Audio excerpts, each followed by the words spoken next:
Rəşad bəy, mən sizə soruşuram ki, Bəli. Novruz bayramı hardan qaynaqlanır və siz Ən qısa formada deyim. Novruz bayramı deyirlər bir fars bayramıdır. Bəli. Zərdüştlüklə bağlıdır. Aha. Artıq qeyd etdiyim kimi Novruzda biz tonqalın üstündən atlanırıq və deyirik ağırlığım, uğurluğum tonqala.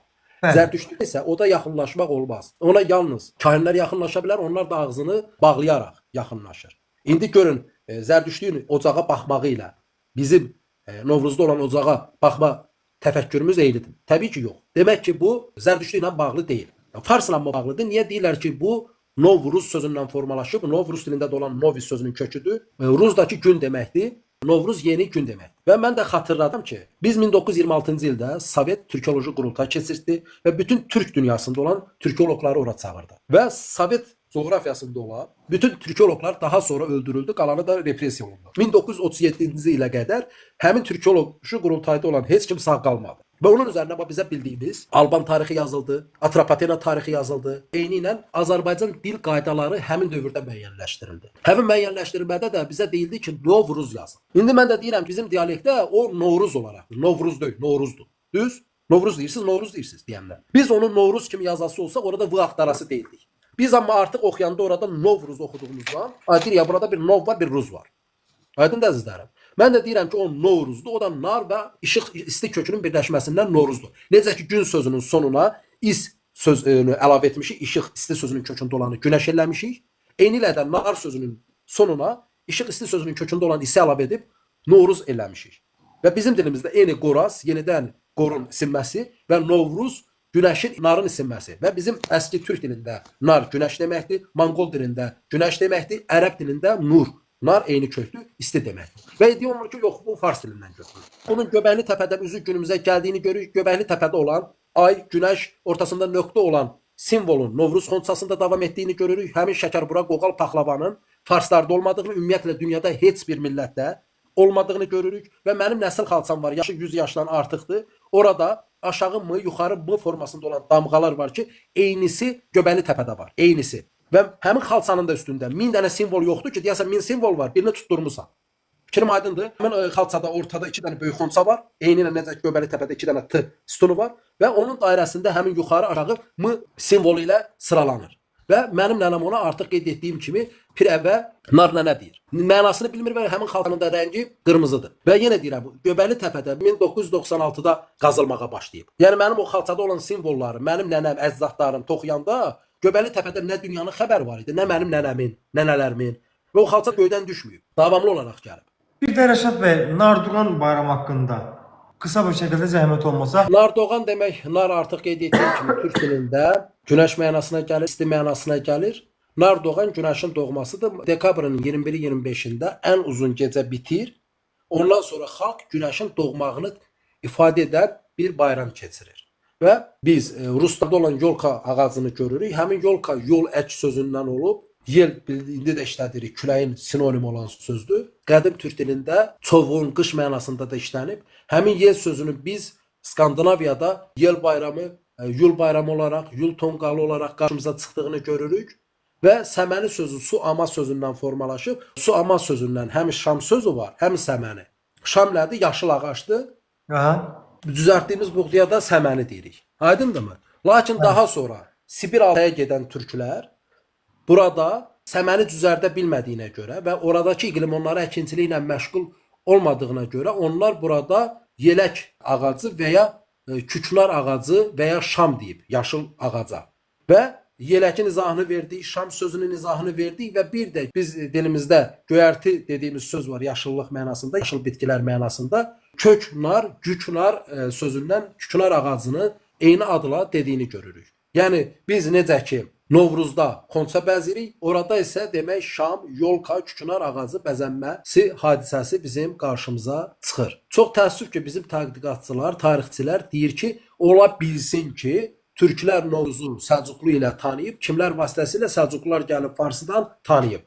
Lakin bu bayram martın 21-də keçirilir və səməni qoyuruq. Yenə artıq məcburan bir daha təkrar edirəm. Şəkərbura, qoğal, paxlava qoyuruq. Bu ritual heç bir xalqda yoxdur. Bu Farsda olmalıdır ki biz bunu bundan alaq. Düzdür? Farsda keçənlə kosa anlayışı yoxdur. Keçən də artıq dedim, keçini tərənnüm edir və keçi də oğlaq bürcünü tərənnüm edir. Qoç və buğa bürcünü tərənnüm edir. Yəni yazı tərənnüm edir. Bu farslarda yoxdur. Demək ki, biz bunu formalaşdırmışıq və biz bunu Sibir Altayı yaşamış olsaq, əkinçiliklə məşğul deyiliksə, bunu formalaşdıra bilərik? Yox. Demək biz burada bunu formalaşdırmışıq.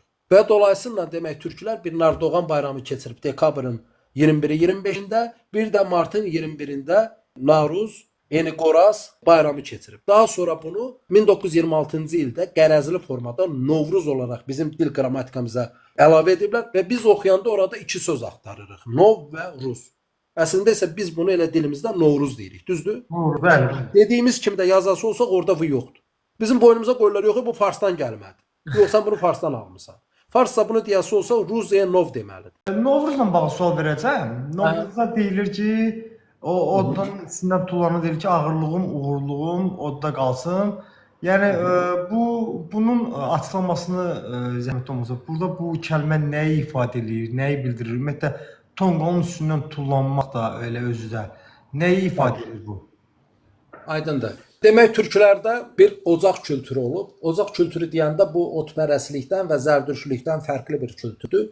Ocaq sözü ilə fonetik bənzərliyə malik olan cocuq, çağa, çoxalma kökü var. Zamanımız yoxdur, bunu qısaca deyirəm. Türklər ata yurdundan daim nə edirdi? Ocağın bir böyük közünü götürürdü. Növbəti ailə ayrılır, aparıb ocağı həmin o köz ilə yandırırdı. Və bu səbəbdən də inanılırdı ki, bir ailənin davamlı olması, yəni ailə qurması, uşaqlarının olması, həmin dil ilə desək, cocuğunun, çağasının olması ateş olan ocaq ilə rəmzləşdirirdi. Və bu səbəbdən də yanan közdən bir közü götürüb ailə quran gedib növbəti ocağı satırdı. Və bu səbəbdən də bir qarğış var, deyirlər ocağın sönsün. Ocağın sönsün nədir? Demək ki, bir atanın yurdundan artıq onun közündən götürüb aparıb yeni ailə quracaq kimsəyə qalmasın deməkdir. Həmçinin ateş, ocaq türklərdə arınma vasitəsi idi. Düşünülürdü ki, ocaq pis qüvvələri qovur. İnsanlar demək, baharın gəlməsini, martın 21-də günəşin oyanmasını, yəni Naruzu rəmzləşdirərək göstərərkən ocağın üstündən atılaraq qeyd edirdi ki, ağrım və ağırlığım ocağa. Lakin daha sonra bu fonetik dəyişim ilə bilərəkdən və ya bilməyərəkdən ağırlığım, uğurluğum ocağa kimi deyilmişdi. Və hər kəs bunu o formada dediyindən mən də ağız alışqanlığı olaraq zaman-zaman, məsəl üçün Novruz deyirəm, çünki dərslikdə, rəsmi yerlərdə bu cür danışdığımızdan, məsəl üçün Novruz yox, Novruz deyirik və ya ağırlığım, uğurluğum oxuduğumuzdan ağırlığım, uğurluğum deyirik. Lakin sual yaranır ki, insan niyə uğurunu ocağa atsın? Məsələ buradadır ki, burada uğurdan getmir. İnsanın bir ağrısı var, bir ağırlığı var. Yəni əski türk dilində bu iki ayrı fərqli anlayışdır. Ağrı, yəni can ağrısı, bədənin ağrısıdırsa, ağırlıq isə sənin bütün bildiyin problemlərdir. Yəni əski türk dilində ağırlıq dedikdə bu günümüz problem sözünə qarşılıq gəlir. Və qədimdə insanlar ocağın üstündən atılanarkən deyirdi ki, ağrım və ağırlığım ocağa. Və daha sonra bu ağrım, uğurluğum kimi yazılmış və bu formada təhlil olunmuşdur. Çilə Bars dilindədir. Ümumiyyətlə çilə 40 deməkdir. Maraqlı sualdır Hüseyn qardaş. Bəziləri deyir çilə sözü fars dilində olan sözdən götürülüb və 40 deməkdir. Qeyd edim ki, fars dilində 40 zəhər deməkdir. Əgər nərtaxta oynayırsınızsa, zahar sözü var. Yəni həmin o köklə uyğun sözdür. İndi sən zaharın üzünü, başını döyük, görüm o çilə sözünə necə çevrilir. Və ya cəhəl sözü, yəni fars dilində 40 olan söz çiliyə necə çevrilir. Və bu arada qeyd edim ki, biz qışı hansı aylarla deyirik? Böyük çilə, kiçik çilə və boz ay. Boz ay. İndi fikir verin. Sağ ol. İndi fikir verin.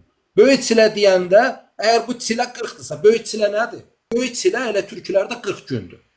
Yaxşı, bu böyük çilədirsə, yanında belə çıxır, böyük 40.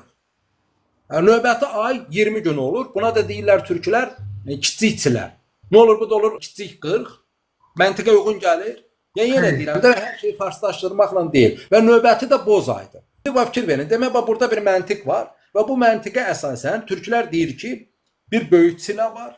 Sonra deyir ki, bir kiçik çilə var və ondan sonra da o nədirsə o bozlaşır olur boz çilə. İlk dildə ç səsi ilə u saitinin birləşməsindən utsu kökündən yuxarı və onun ziddi kimi aşağı mənasına gələn söz və həmçinin işıq və onun ziddi kimi aşağı qaranlıq mənasına gələn söz kökünün olduğunu görürük. Və biz uççu kökündən dilimizdə çal sözünün olduğunu görürük və əski türk dilində açal, çal sözü işıq, isti, yuxarı mənasına gəlmişdi. Filankəsin saçı çallanıb.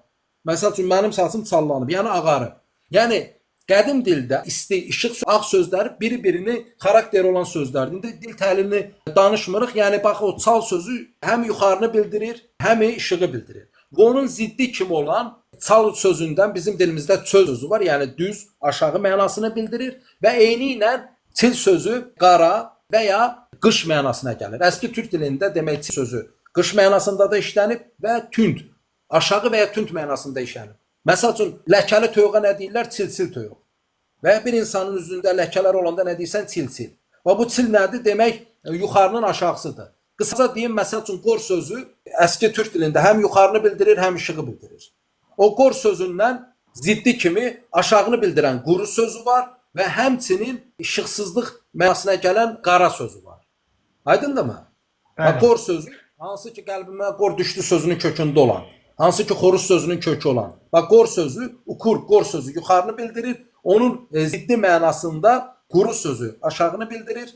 Qara sözü onun işığın ziddi olan qaranı bildirir. Və eyni məntiqin ziddi kimi də uçul, çal sözü yuxarını bildirir. Çil sözü isə aşağını, soyuğu bildirir. Çox təəssüf ki, vaxtımız yoxdur. Qarşıda bunu geniş formada deyərəm. Dolayısıyla buradakı böyük çilə, böyük qış deməkdir, böyük soyuq deməkdir. Kiçik çilə, kiçik qış deməkdir və artıq boz ay nədir? Nə qışdır, nə yazdır, boz aydır. Bunu ifadə edir. Dolayısıyla çil çıraq da qış çıraq demək deyil. Çil çıraq işıqlı çıraq deməkdir. Üçüncü bir sualımız Rəşad bəy, sonuncu sualımız. Türkiyə Novruz bayramına qarşı münasibət niyə soyuqdur? Aydındır, tez-tez mənə də səsləndirirlər. Deyirlər, əgər Novruz bayramı Türk bayramıdırsa, niyə Türkiyədə bu soyuq keçirilir? Novruz bayramına soyuqluq İslamın qəbul etməsi ilə paralel baş vermişdir. Yəni Səlcuqlu zamanında biz Novruzun sarayda qismən keçirildiyini görürük, zaman-zaman Osmanlıda keçirildiyini görürük. Lakin daha sonraki dönəmlərdə, məsəl üçün Osmanlıda əxlik təşkilatı var. Zamanla bu pozulur. Əxlik təşkilatı bir türk təşkilatı idi. Eyni ilə görürük Osmanlıda türk atributlarından, türk simgələrindən və türklüyün özündən uzaqlaşma baş verir. Və Osmanlı Novruz bayramından uzaqlaşmışdı. Atatürk dönəmində Cümhuriyyəti qurduğu ilk dönəmdə Novruz bayramını keçirtdiyi bəllidir. Ondan sonraki dönəmlər isə ayrıca təhlil olunmalıdır. Amma biz Türkiyədə qəribə bir kəsiyin olduğunu görürük. Yəni onlar nə qədər türkçülükdən danışsa da, nə qədər bozqurt dərnəkləri olsa da, onların türk tarixinin böyük bir hissəsini itirdiyini görürük. Bu xüsusi səbəblər demək türklərdə sünni türklər ilə qızılbaş türklər arasında baş verən ayrılma səbəblərini, yəni müəyyən atributları qızılbaş türklər yaşatdığından artıq Osmanlı dönəmində bir dövlət siyasəti kimi müəyyən şeyləri görməzdən gəlib. Yoxsa necə? Bu geniş danışıla bilər. Amma mən çalışıram bunu üstü örtülü keçim ki, belə deyək, qardaş Türkiyənin xətrinə dəyməsin. Amma bir şey deyim. Burada mənə elə gəlir ki, kimisə xətrinə dəyəsi bir şey yoxdur. O videonu da yəqin videonun arxasına da qoyaram. Çox qəribədir. Türkiyədə bir veriliş qarşıma çıxdı. Qədim Türk yeməkləri adı ilə bir verilişdir. Cavan 25-30 yaşında oğlan qızdı oturub biri onlara təqdim eləyir. Təsəvvür elə bizim yuxa dediyimiz, bəzi dialektlərdə fətir dediyimiz çörəyi ona təqdim eləyir o digər oğlan qıza.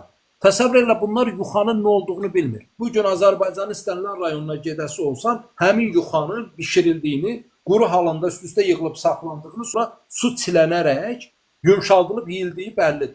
Bu Türkiyədə bu kültür itib. Yəni bunlar bu çörəyin nə olduğunu bilmir. Və ya məsəl üçün Azərbaycanda bir çox bölgədə qurut var. Qatıq nehrədə çalxalanır, ondan ayrılan yağ var, bir də digər hissəsindən qurut düzəldir. Həmin o qurut daha sonra suda əridilərək xəmir yeməklərinin və digər yeməklərin üstünə tökülərək yeyilir. Və köçəri türklər də təbii ki, qurutdan daha çox istifadə edirdi. Çünki qurut daha uzun müddət qalır. Hətta illərlə qala bilir. Təsəvvür elə ki, bunlar həmin qurudun nə olduğunu bilmir və onu təqdim eləyən yoldaş da onlara o qurudu quru formada verir ki, alın dadına baxın. Yəni indi düşünün, bir fətiri, bir yuxanı, bir qurudu bilməyən bir Türkiyə gəncliyi var və bu hadisələr heç bir siyasi maraq daşımır. Bu siyasi maraq daşımayan belə 1000 illik kültürü bunlar itiribsə, burada Novruzun digər siyasi məqsədlərlə itirildiyi və unudulması şübhə doğurmamalıdır, mənə elə gəlir. Bəli, Rəşid bəy, çox sağ olun, təşəkkür edirik. Canlı yayıma gəldiniz, bu növbəti söyləşini etdiniz bizimlə. Bir daha sizə təşəkkürümü bildirirəm. Növbəti söyləşilərdə görüşərik. Hər kəsə Sağ ol. təşəkkür edirəm. Şöyle koyayım. Kerebiç mi bu? Sert bir hamur mu? Kireç taşı mı bu ne? Bayağı sert. Kırmalı bir şey bu. Sabun kokuyor kız. Ne kokuyor? Peynir kokuyor. Bu bir peynir arkadaşlar ama kurutulmuş bir peynir. Şimdi arkadaşlar bu yiyeceğin adı kurut. Kurut. Kurut Çok peynir. yaratıcı Evet, olmuş. gerçekten. Peyniri kurutuyorsun kurut. Çok tuzludur bu. Kokuyor. Oha taş gibi lan bu. Bunu suyla yumuşatmadan mı ısıracağım ben? Şimdi arkadaşlar bir bilgisi var. Kurut Göktürkler dönemi yani 6. yüzyıl ve öncesine kadar uzanıyormuş. Kurut o dönem yolculuk esnasında kolay taşımak ve bozulmayı önlemek için yapılmış. Kışın suyla abi yumuşatılarak çorba ve yemek yapımında da kullanılıyormuş. Mantıklı aslında. Hem Ya bunlar peynir hep içinde. şu ana kadar gelen her şey sürekli olarak hareket halinde olan bir toplum. Ya şunu bir ısıt be kardeşim Evet be. ya. Arkadaşlar kuru yufka. Kuru yufka ne ya? Evet. Yufka Ne yapacağım burada çıt çıt kırıp yulaf mı yiyeceğim? Evet. Ah. Ha. Çiğ bu. Yufka ekmeği ilk yazılı kaynaklarımızdan olan Orhun yazıtlarında yuyuka olarak bahsedilmekteymiş. Yani Göktürkler döneminde yufka ekmeğinin tüketildiğini gösteriyormuş bu da. Çok iyi. Tüketileceği zaman hafif suyla ve ısıtılarak yumuşatılabiliyormuş. Bu bize geldi bu arada hem sertti. Kas katı bir şeyler. Biz suyla bunu yumuşattık bu hale geldi yani. Yine bir kurutma. Hah. Yine bir bir kurutma var. ömrünü uzat.